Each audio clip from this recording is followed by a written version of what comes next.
یہ بئی الیکشن یا اس کے بعد ہی کیوں اس کو اٹھایا گیا, اس سے پہلے کیوں نہیں پوچھا گیا؟ نہیں, بار بار پوچھا گیا ہے لیکن جوابات نہیں آئے. کس سے پوچھا آپ نے؟ اب جن قائدین کے اوپر آپ زور لگا رہے ہیں, کیا ان قائدین سے آپ نے کبھی پوچھا کہ بھئی یہ مسئلہ آپ نے کیوں نہیں حل کیا یا کیوں نہیں اٹھایا؟ ہمارے دو منسٹرز ہیں, پولیٹیکل سیکریٹری نصیر احمد صاحب تھے, بڑے سنجیدہ قسم کے انسان ہیں, قوم سے بہت ہمدردی ہے ان سے. تھوڑا بھی اگر علماء جو آج یہ کر رہے ہیں وہ اتنا تھوڑا ان کے اوپر دباؤ ڈالتے, شاید کئی مسئلے حل ہو جاتے. نہیں, علماء نے دباؤ ڈالا ہے, بار بار گئے ہیں ان کے پاس.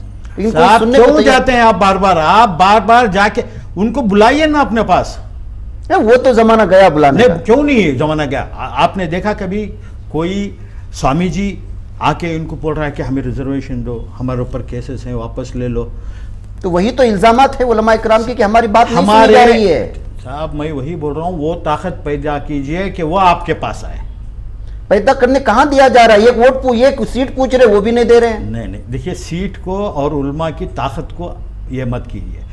کیا ہوا؟ علماء کی طاقت, ایک علماء وفد بن کر کے جس میں جمعیت علماء کے صدر ہیں, جامع مسجد سٹی کے امام صاحب ہیں, ہمارے مائنورٹی کو یہ کرنے والے خود کانگریس والوں نے ان کو ذمہ داری دی ہے, جامع مسجد سب لوگوں نے مل کر کے. نہیں, آپ اس کو مانتے ہو نہیں مانتے ہو, کم سے کم مانتے ہیں لوگ.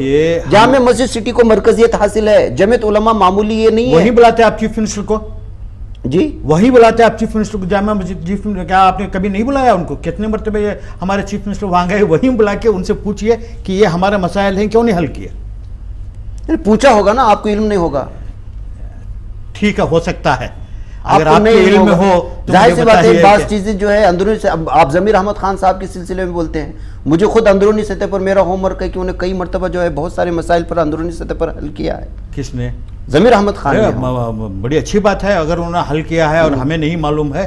اب اتنے بڑے سینئر لیڈران کی آپ مانتے ہیں نہیں مانتے ہیں معلوم نہیں, لیکن ایک عام ماحول میں بنا ہوا ہے کہ ضمیر احمد خان ہاں بھائی, حارث ہاں بھائی. اب انہی لوگوں کی لیڈران کی بات اگر نہیں مانی جا رہی تو کس کے مانے گے کانگریس؟ نہ مجھے ضمیر احمد صاحب سے کچھ یہ ہے, نہ حارث صاحب سے ہے, نہ رضوان. یہ سب ہمارے ایم ایل ایز ہیں, دو منسٹرز ہیں یہ, لیکن اس کا مطلب یہ نہیں کہ ہم کچھ بھی نہیں ہیں. نصیر احمد خان صاحب کو بلی کا بکرا کیوں بنایا گیا؟ کس نے کہا کہ آپ کو ان کو بلی کا بکرا بنایا گیا؟ کس نے بلی کا بکرا بنایا؟ ان کو کانگریس کی ممبرشپ سے نہیں نکالا گیا, ان کو ایم ایل سی سے نہیں نکالا. سنیے آپ, چیف منسٹر نے ان کو پولیٹیکل ایڈوائزر اپوائنٹ کیا تھا. اسی موقع پر کیوں نکالا؟ کم سے کم 2 مہینے کے بعد نکالتے.